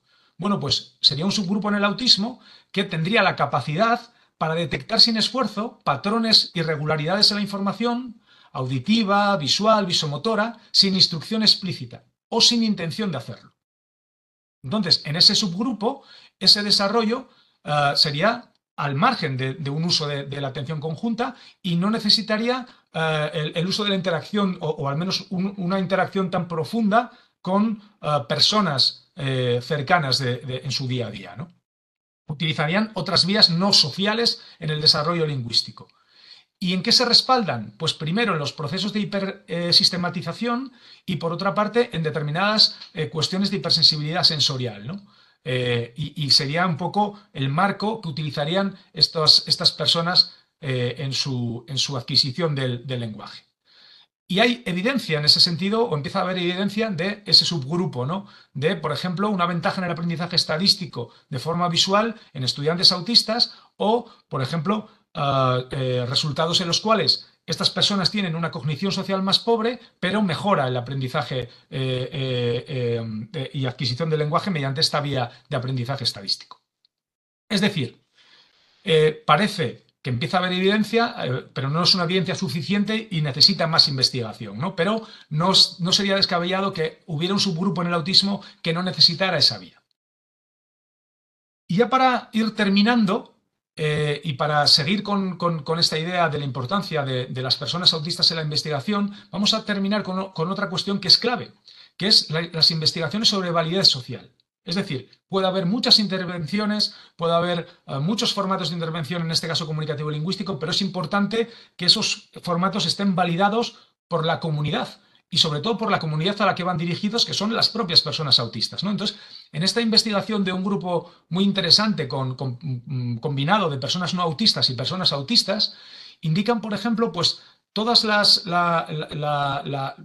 pues, controversia que existe sobre todo en la comunidad autista con determinadas intervenciones conductuales, ¿no? Y sobre todo por esa validez social, por el hecho de que la comunidad autista no valora como positiva determinados aspectos de las intervenciones sociales. Bueno, pues esas intervenciones, sobre todo, por ejemplo, las que ya son más naturalistas, las que abandonan las corrientes más clásicas de la intervención conductual y se van a formatos más naturalistas, todavía siguen también generando controversia, ¿no? Y es importante esta cuestión por varios motivos. Primero porque hay una cuestión ética detrás, ¿no? Después, porque hay una perspectiva de evaluación de programas, es decir, es mucho más difícil que una intervención se lleve a cabo si las personas para las que van dirigidas y sus familias no confían en esas intervenciones, ¿no? Y luego, por un criterio basado en la evidencia, porque la práctica basada en la evidencia tiene que tener detrás una validez social.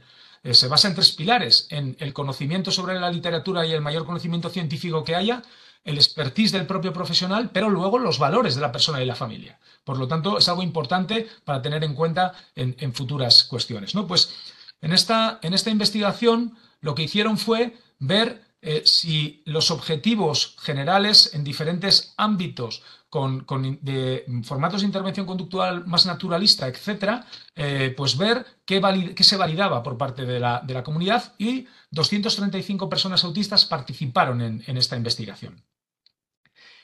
Y llegaron a conclusiones como que hay determinadas cuestiones que no tienen controversia, que son aceptadas por toda la comunidad, o los participantes en este caso, controvertidas y socialmente más o menos aceptadas, ¿no? Resultados muy breves, pues cosas que son muy interesantes. Por ejemplo, lo primero, la primera cuestión que tuvieron en cuenta, o una de las más importantes, era reducir las situaciones peligrosas en las respuestas que no tenían controversia, pero más del 90% consideró el mejorar las habilidades comunicativas y la calidad de vida. Por lo tanto, la comunicación para las propias personas autistas es muy importante para estas personas.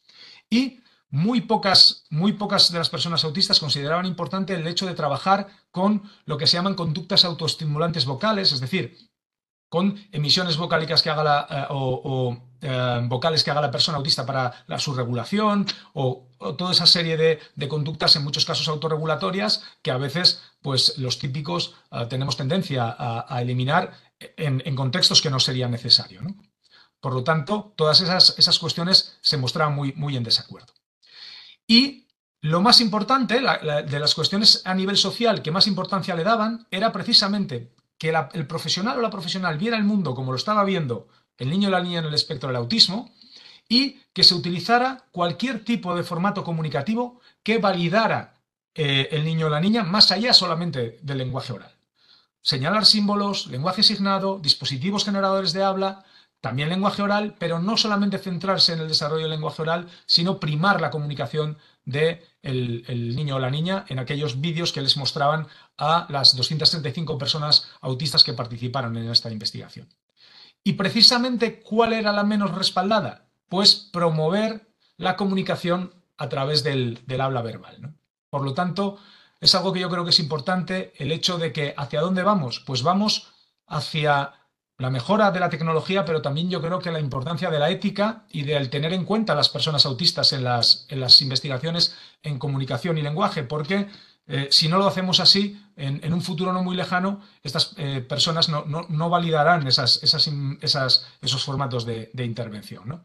Es algo importante el hecho de hacer una visión más amable de la comunicación y el lenguaje y de la intervención, entendida como una forma humana, la forma autista de ese desarrollo comunicativo lingüístico, porque no nos olvidemos que realmente no se trata solamente de conductas autistas, sino que lo que existen realmente son las conductas humanas.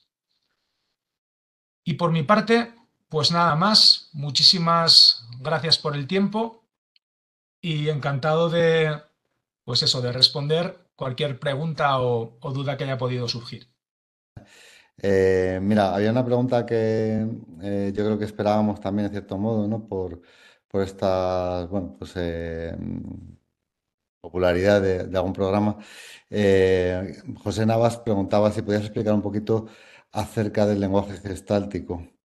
También si había algún tipo de evidencia, preguntaba Vanessa sobre dichos programas. Vale, bueno, pues el lenguaje gestáltico, a ver, es algo que viene del fases iniciales de la intervención en ecolalia, ¿no? O sea, de investigaciones iniciales. Sobre todo es un concepto que surgió a partir de unas investigaciones de los años 80 de Pruzant. Pruzant trabajaba sobre todo, o sea, siguió un poco la corriente de Fey, que fue uno de los primeros autores que empezó a entender que la ecolalia no era algo puramente negativo, sino que era un formato que se utilizan, digamos, con una intención compensatoria en muchas casuísticas, no solo en el autismo, sino en otra serie de situaciones de desarrollo o de incluso, bueno, pues en otra serie de situaciones. Y entonces, de forma muy resumida, los formatos analíticos se supone que de adquisición de lenguaje son aquellos que se supone utilizan combinaciones de fonemas, fonemas sílabas, sílabas palabras, palabras frases, lenguaje conversacional, ¿no? Vamos combinando el lenguaje y llegaríamos a los puntos más desarrollados del lenguaje.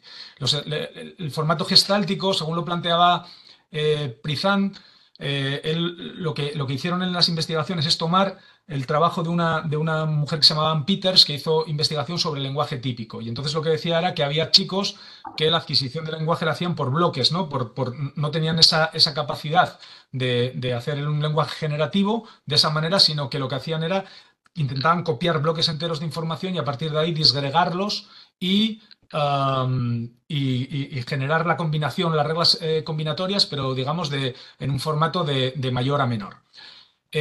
¿Qué sucede? Que a mí es un tema que a mí siempre me ha gustado mucho y que es curioso porque fue un tema muy olvidado durante muchos años y ahora ha vuelto como otra vez a ponerse encima de la mesa y es un momento muy interesante porque tú abres Autism o buscas en Autism y tal y ves artículos y ves editoriales a favor y en contra.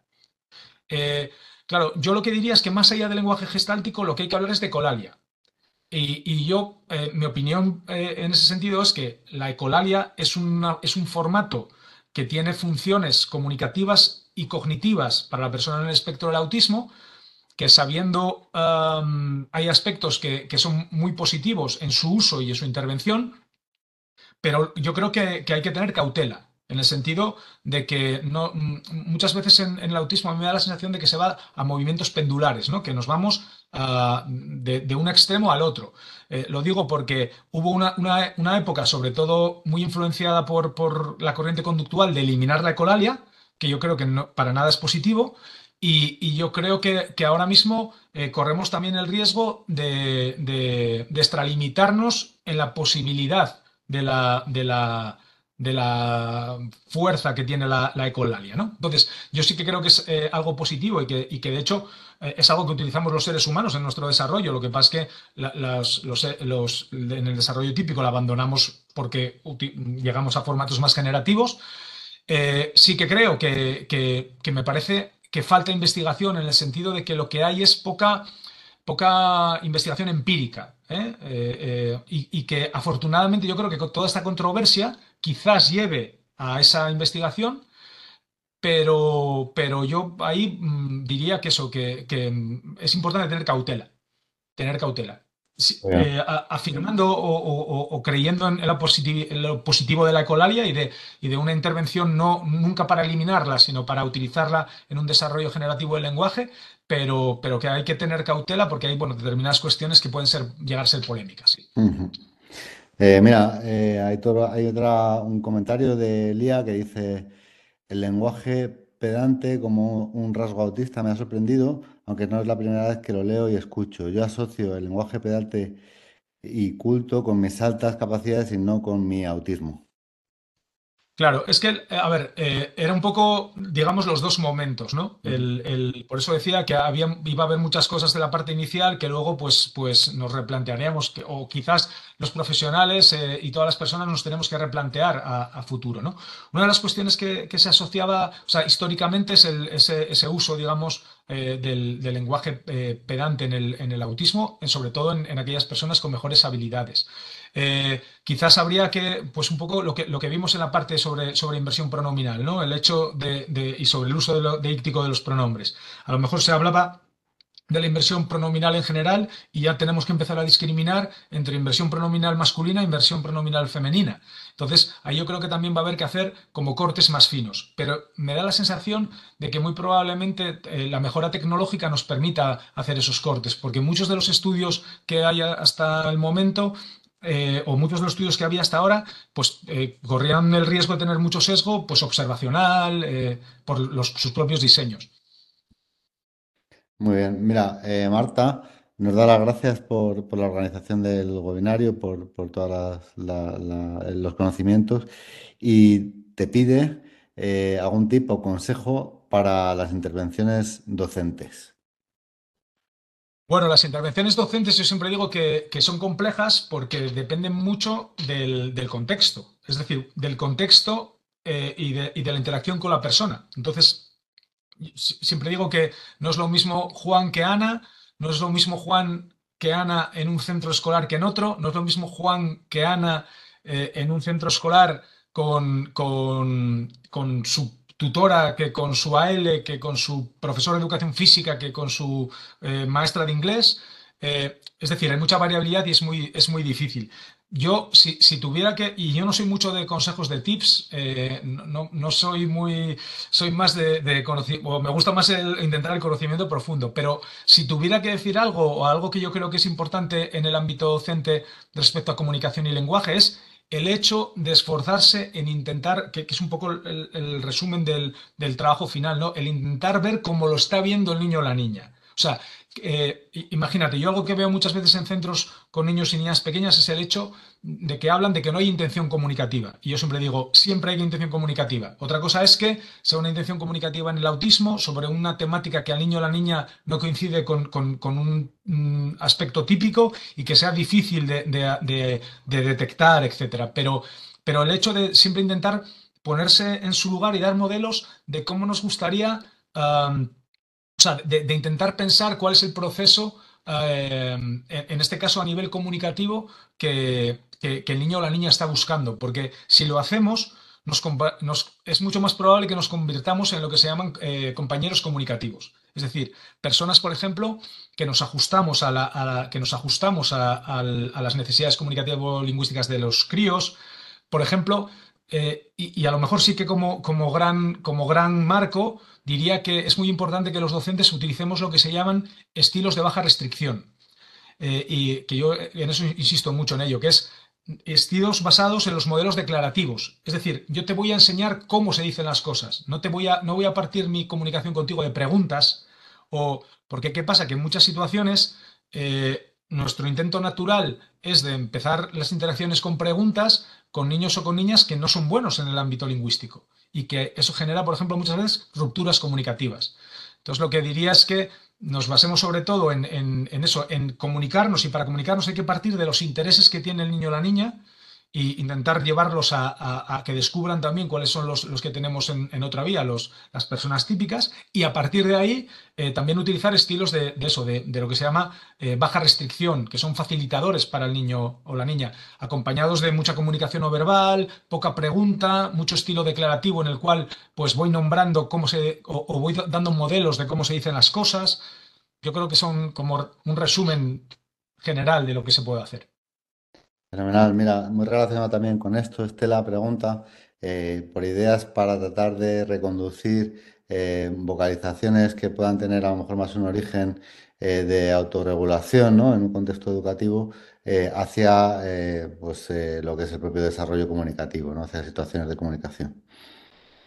Claro, ahí lo que hay que valorar es y evaluar siempre es cuál es la situación real, o sea, para qué está utilizando ese niño o esa niña las vocalizaciones. Porque, ¿qué pasa? Que puedo estar utilizando unas vocalizaciones para compensar una situación sensorial que me es abrumadora.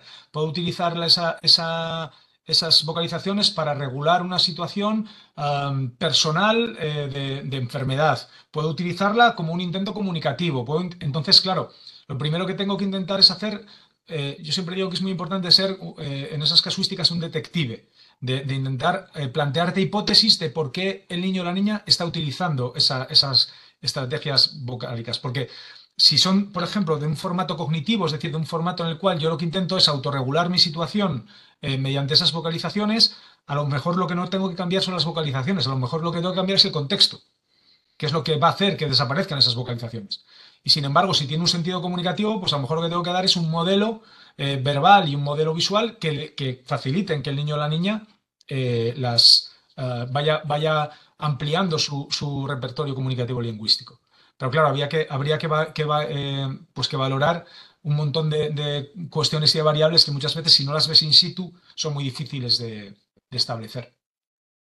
Fenomenal, pues yo creo que vamos a terminar aquí. Por ahora no hay más preguntas y bueno, hay muchos comentarios de agradecimiento, muchísimos, la verdad. Damos también las gracias a todas las personas que nos habéis acompañado. Y bueno, hay un comentario que hace José Navas que dice, gracias por recoger toda la información de la ciencia y traernosla hoy aquí. Y yo creo que bueno, pues es un buen resumen del sentir que creo que tenemos la mayoría de las personas.